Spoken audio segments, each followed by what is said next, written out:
Okay, fellow collectors, first off, I'll apologize for the low quality.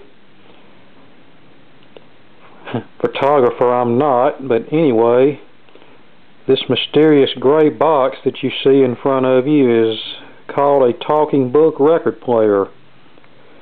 It was issued to blind, visually impaired, and physically handicapped individuals who cannot read normal print effectively.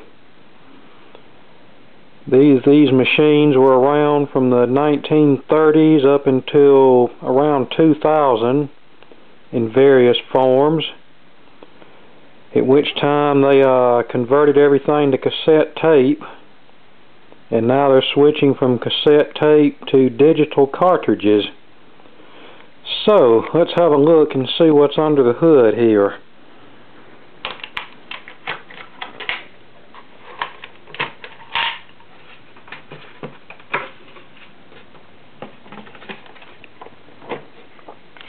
Okay, here we go.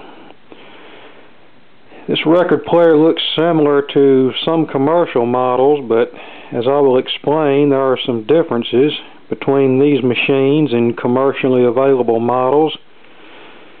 One big difference is the speed selector. I don't know if you can see that or not, but standard commercial machines usually play 16, 33, 45, and 78 RPM. This machine plays 8 RPM, 16 RPM, and 33 RPM.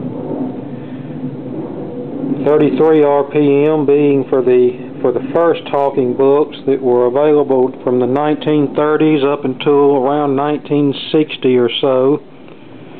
And then they switched to the slower 16 RPM speed for a few years.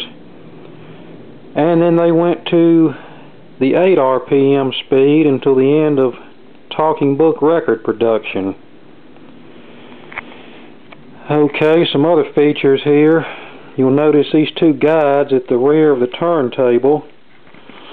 Those that'll make it easier for a blind person to place the record on the turntable. These guides slide back for playing 12-inch records, or to play a 10-inch record, you just slide the guides back in the 10-inch position. This right here is a reset button, which is just a circuit breaker in case the machine overloads. The circuit breaker will trip before any further damage is caused. These two knobs right here, this is your volume control and on-off knob. This round knob is your tone control and motor off-on switch. That way you can stop the motor if you are interrupted during your reading and not lose your place on the record. Okay, I'm going to fire this thing up, give you a little demonstration. This is a vacuum tube unit from the mid-1960s, so it has to warm up a little bit. And let's see what record we want to play here. Here's a 10-inch, 16 RPM record of the Braille Technical Press, which was a radio and electronics magazine. You can see the Braille dot Braille on side 1, and side 2 has a conventional print label. So just place this on the turntable without, maybe I won't scratch the record too bad. There we go. And you just slide and there we go.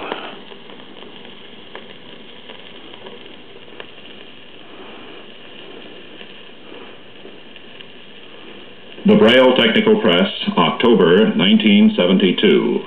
A radio and electronics guide published monthly for the blind by the Braille Technical Press, Incorporated, Robert W. Gunderson, editor. Executive Offices, 980 Waring Avenue, Bronx, New York, 10469. Volume 23, October 1972, Number 10. Contents, Side 1. Where to find it? Digest QST, September 1972. Germanium crystal diode measuring instruments and accessories. Side 2. Germanium crystal diode measuring instruments and accessories continued. Side 3. Germanium crystal diode measuring instruments. Okay, now let's see if I can find one of the newer 8 RPM flexible disc.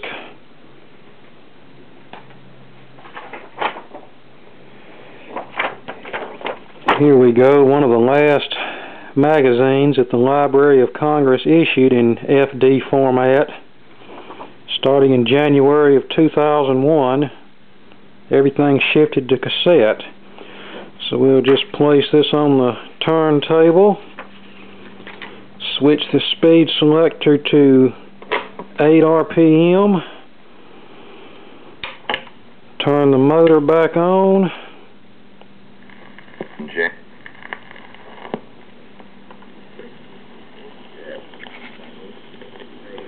Beginning in January 2001, this magazine will be produced on audio cassette and will no longer be available on flexible disc. You will automatically receive the cassette edition beginning in January. If you do not currently have a cassette player, contact your library. A complete list of NLS recorded magazines is provided in the latest issue of Talking Book Topics. Side 1. U.S. News and World Report, December 25, 2000, January 1st, 2001. Copyright 2000 by U.S. News and World Report, Incorporated. Read by Jake Williams, Bill Wallace, Martha Harmon Pardee, and Chuck Benson. This magazine contains 88 pages on 4 sides and was originally produced for the National Library Service for the Blind and Physically Handicapped, the Library of Congress. You will not be contacted by the producer of this magazine to verify cancellation or change of address, to cancel your subscription, or if you change your address. Okay, that's an 8 RPM record, and somewhere in this stash I believe I have an old 33 RPM record, so I will set it up for that. We will first move these guides back out of the way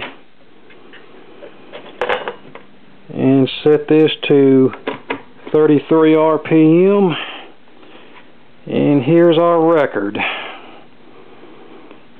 See, it has the Braille label on one side and print label on the other, just like the other records do.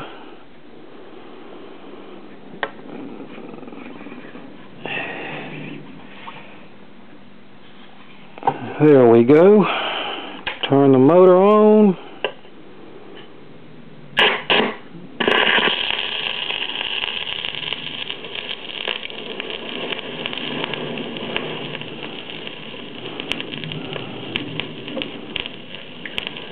This is Jansen Noyes, Jr., President of the American Foundation for the Blind, speaking to you from our recording studios. It is my great pleasure to provide a special introduction to this presentation in talking book form of Miss Helen Keller's latest book, The Open Door. This release is made possible by the United States Library of Congress as part of its expanding program for blind talking book users, and is available from all regional libraries. However, because Miss Keller has been so close to the American Foundation for the Blind for so many years, we have secured the permission of the Library of Congress and of Doubleday & Co. Okay, there you have it. I'll demonstrate some more old talking book equipment later.